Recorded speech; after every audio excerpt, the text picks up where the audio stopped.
हम अपने भारतवासियों को अगर हम परम सुखी करना चाहते हैं तो केवल वस्तु और व्यवस्था से नहीं कर सकते, उनका बौद्धिक स्तर सुधरना चाहिए। आज हमारे समाज का बौद्धिक स्तर गिरता चला जा रहा है, बहुत चिंता का विषय है। हम सुविधाएं दे देंगे, हम विविध प्रकार की भोग सामग्रियां दे देंगे, लेकिन उनके हृदय की जो मलिनता है, जो हिंसात्मक वृत्ति है, जो अपवित्र बुद्धि है, ये जब तक ठीक नहीं होगी तब तक हमारा देश धार्मिक देश है, हमारे यहां धर्म की प्रधानता है। तो इसी बात को बार बार हम सबसे निवेदन करते हैं कि ये जो हमारी नई पीढ़ी है, इसी से हमारे राष्ट्र की रक्षा करने वाले प्रकट होते हैं। जो विद्यार्थी जन है, उन्हीं में कोई एमएलए बनता है, उन्हीं में कोई सांसद बनता है, उन्हीं में कोई मुख्यमंत्री बनता है, उन्हीं में कोई राष्ट्रपति या प्रधानमंत्री उन्हीं में अपने लोग भी सब थे। अब हमारी शिक्षा केवल आधुनिकता का स्वरूप लेती जाए और व्यभिचार प्रवृत्ति, व्यसन प्रवृत्ति, हिंसा प्रवृत्ति, ये नई पीढ़ी में देखकर बहुत असंतोष हृदय में होता है। इसीलिए कितनी भी शरीर में पीड़ा हो, हम प्रयास करते हैं जितने से जितने सामने हमारे भगवत स्वरूप जन आते हैं, पहले बुद्धि शुद्ध होनी चाहिए। मय्ये वो मन आदत्स्व मई बुद्धिम निवेश है, तो निवशिष्यति मय्ये व अत ऊर्ध्वम न संशया, तू मेरे में ही निवास करेगा, अर्थात भगवदानंद में। अविनाशी जीव कभी भोग विलास में तृप्त हो ही नहीं सकता। हम अगर अपने राष्ट्र की विशेष सेवा, तो हमारे धर्म का परिचय, जैसे आप जन करते हैं, धर्म का हमारा क्या स्वरूप है, हमारे जीवन का लक्ष्य क्या है। हमें जितना राम जी प्रिय हैं, कृष्ण जी प्रिय हैं, उतने ही भारत देश हमारे लिए प्रिय है। जैसे राम भक्त, कृष्ण भक्त, वैसे हमारे भारत देश का हर जन जन हमारा आदरणीय और पूजनीय।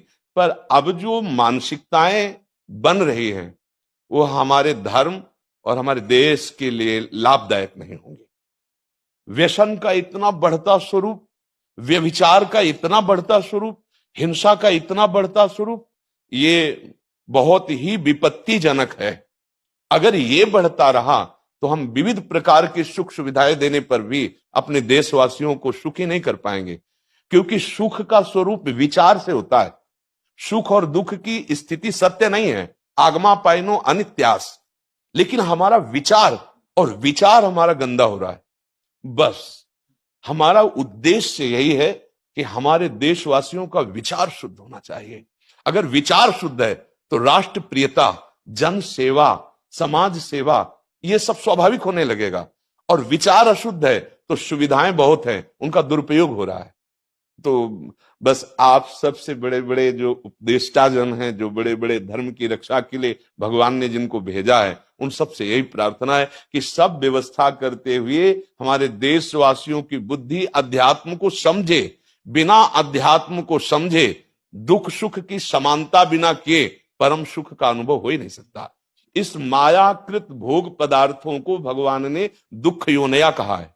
मानो एक बोर्ड लगा दिया, दुखालयम अशाश्वतम।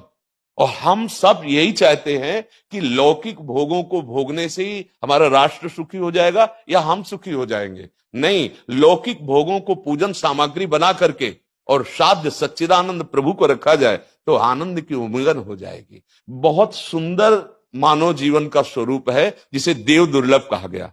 दुर्लभो मानुषो देहो, लेकिन क्या दुर्लभता शब्द स्पर्श रूप रस गंध इन्हीं विषय के भोगने की या इन्हीं सुविधाओं के लिए दुर्लभ कहा गया? दुर्लभ है किसी सच्चिदानंद सुख के लिए। और उस सुख को तो हम भूले हुए, एकदम बहते हुए शब्द स्पर्श रूप रस गंध के प्रवाह में चले जा रहे हैं और इसी को सौभाग्य समझ रहे हैं कि हमें सुख प्राप्त हो रहा है। नहीं, हम सबसे प्रार्थना करते हैं कि आप अपने धर्म को समझिए। आप अपने स्व को जहां जहां स्थापित करते चले जा रहे हैं, आप उसे गंदा करते चले जा रहे हैं। मदिरा में, हिंसा में, द्यूत कीड़ा में, बेविचार में, इसे दोष नहीं समझा जा रहा है। और हमारे शास्त्र और हमारा धर्म इसको निषेध करता है। कलयुग की स्थिति बताई गई है। छोटे छोटे बच्चे व्यसन करने में लग गए। आज स्कूली विद्यार्थी जिनको ब्रह्मचर्य से पुष्ट होना चाहिए, वो ब्रह्मचर्य नष्ट कर रहे हैं। ये बड़ा चिंता का विषय है। हमारे देश के लिए जो जवान चाहिए, हमारे देश के लिए जो भक्ति चाहिए, उसमें बुद्धि और शरीर बल दोनों होना चाहिए। शरीर बल क्षीण हो रहा है क्योंकि व्यभिचार प्रवृत्ति में बहुत कमजोर अवस्था में, जैसे गेहूं की फसल है और गलेथ में काट ली जाए तो ना दाना मिलेगा ना सही भूस मिलेगा। ऐसे ही 20 वर्ष की अवस्था तक यदि ब्रह्मचर्य नष्ट कर दिया जाए तो वो गृहस्थ के योग्य में नहीं रह सकता। राष्ट्र सेवा की क्या बात है। हमारे राष्ट्र सेवा के लिए बहुत विशाल हृदय की आवश्यकता है, हमारे शरीर को बहुत स्वस्थ रखने की आवश्यकता है, तभी हम समाज सेवा, राष्ट्र सेवा। तो शरीर और बुद्धि दोनों का स्वस्थ होना बहुत आवश्यक है। तो शरीर को तो नष्ट किया जा रहा है विषय भोगों में। लोग समझने लगे हैं कि मांस खाने से हमारा स्वास्थ्य अच्छा रहेगा, हम बलवान बनेंगे। अध्यात्म बल नहीं तो तेरे शरीर की चर्बी बढ़ा ले, लेकिन तू न काम पर विजय प्राप्त कर सकता, न क्रोध पर, न लोभ पर, न मोह पर, न हिंसा पर। फिर क्या जीवन। तो इसीलिए हमारा बार बार हृदय में सबसे प्रार्थना है, जिस संत भगवान भी आते हैं कि देखो इस समय आवश्यकता विचार शुद्ध करने की है, आहार शुद्ध करने की है, आचरण शुद्ध करने की है। हमारे देश ने चरित्र की पूजा की है। रावण किसी बात में कम नहीं था। आज भी कोई शिव अगर अभिषेक होता है तो तांडव स्तोत्र उसी का गाया जाता है, जटाटवी गलत ज्वल प्रवाह पावित स्थले। ऐसा विद्वान और ऐसा बलवान जो 20 बार जैसे झूला आराध्य देव को झुलाया जाए, ऐसे महादेव सहित पार्वती को बाजुओं पे झुलाया, वो महाबली चरित्रहीन हो गया तो अपने देशवासियों ने राक्षस कह दिया उसको। चरित्र, आज हम चरित्र पर ध्यान ही नहीं दे रहे। चरित्र बेचना मतलब कोई समझ में नहीं आ रहा। छोटे छोटे बच्चे चरित्रहीन हो रहे हैं। हमारा राष्ट्र संकट में पड़ जाएगा अगर हमारे बच्चे व्यवस्थित नहीं हुए, उनकी बुद्धि शुद्ध नहीं हुई, उनका स्वास्थ्य ठीक नहीं रहा। कौन आगे चल करके है? यही पीढ़ी तो है ना, इन्हीं में से तो निकलते हैं हमारे राष्ट्र भक्त, भगवत भक्त, देश सेवी। तो सबसे यही प्रार्थना है कि हमारे नई पीढ़ी को सुधारा जाए।